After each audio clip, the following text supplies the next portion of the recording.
This is Timothy Snyder. I am reciting here again in the summer of 2021 the lessons of On Tyranny, reading each one of them in a separate video clip and then making some comments about the present and the future. I have a little bit of distance now on the moment when I wrote the lessons. It's been almost half a decade since I did so. We have 4 years of the Trump administration between now and when I wrote the lessons. A lot of the things that I worried about have been borne out. A lot of the things that I wrote in the lessons have been helpful to people, and I'm gratified that people have written me to say so. We've reached lesson 9, and lesson 9 is be kind to our language. I'm going to read it, and then I'm going to say something about how the reaction to the book is relevant to this lesson, and then I'm going to move into how we can continue to be kind to our language in the years to come. So be kind to our language. Avoid pronouncing the phrases everyone else does. Think up your own way of speaking, even if only to convey the thing you think everyone is saying. Make an effort to separate yourself from the internet. Read books. So from my own little selfish corner of our media space, I notice something every day, which is that I can really tell the difference between people who write me because of something they've been triggered by on the internet and people who write me because they've read a book, my book or someone else's book. The mode, the mood, the time taken, everything is different. Like, I don't even have to think about it. People don't say, I was triggered by this on the internet, but you can tell right away. You can tell because they use the same words that all the other people triggered by that same thing on the internet were using. And sadly, it's very often the very words that they were triggered by, which they are simply repeating.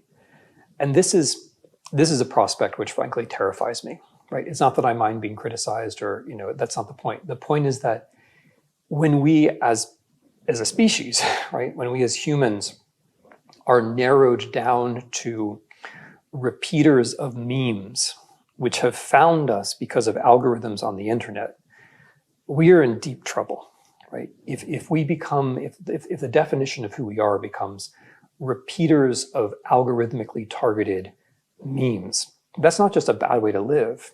It's not a possible way to support anything like a democracy, because democracy depends upon us having some sense of time beyond our immediate outrage. It involves us having some way of expressing ourselves besides the words that travel through us from the internet and towards other people. Now, I don't want to idealize books, certainly not my books, but it is clearly the case that when people are at the end of reading a book, they have in some way been changed, in some way been enriched, something has been added to them. I tend to think about this in terms of unpredictability, right? Whereas time on the internet sorts you out, wears off your rough patches, makes you more like other people in the little group you've been categorized in. Reading makes you less predictable. Reading takes what you have, it adds something to it in an unpredictable way. You don't know what you would write to someone after you've read a book. You can't anticipate it, right? Whereas I can anticipate what you're going to write after you see something on the internet. And that unpredictability is really essential. And so the question becomes, how do you become unpredictable? And the answer is simple, right? The internet is not only predictable, it predictifies. I think I made that word up. If I didn't, someone will correct me. The internet predictifies. It makes you more predictable. Whereas a library shelf, simple solution, right? I'm in a library. If I turn around and I look at a shelf of books, I'm going to find one that I haven't read. And if I read it, it's going to add something unpredictably to me. But the library shelf itself, just looking at a library shelf and picking something out is a way of realizing how much richness and variety and unpredictability there is in the world. The internet just doesn't do that for us. And it doesn't do that, and this is the point of this lesson, it doesn't do that for our language. The internet, in a way which strikingly reminds me of George Orwell's 1984, the internet basically has made automatic the process which Orwell talked about in 1984. In 1984, people in the novel, people are working to make the language ever smaller, but it's a human effort, right? And as usual, reality has done science fiction one better. In our reality, it's the social media which are narrowing down the words that you hear, or rather read, if reading's the words to which you're exposed, to the ones that are most likely to trigger you, most likely to make you outraged or happy, right? Because it's that alternation of outrage and contentment, or complacency, really. Outrage, complacency. It's that mixture of feelings which keeps your eyes peeled on the screen. So the internet narrows down to the words which are going to trigger you or make you feel like you're right.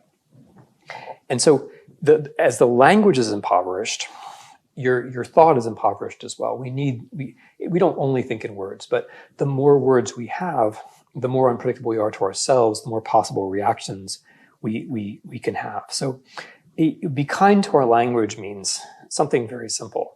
It means spending less time on the internet. It means not being triggered by the internet. Like, if you have to be on the internet, try not to be its agent, not spread its memes out to other human beings. If you're in touch with another human being, make sure that you've paused and cleansed and you say something human to that person rather than something which is flowing through you because of the algorithms you've just been exposed to. But more fundamentally, this is why it's such an easy lesson. Just read books. Just read books. It makes us feel better. It prepares us for the difficult political realities around us in a way which, at least hopefully, doesn't feel like too much work. So we can all be kind to the language. That was lesson 9. Thank you.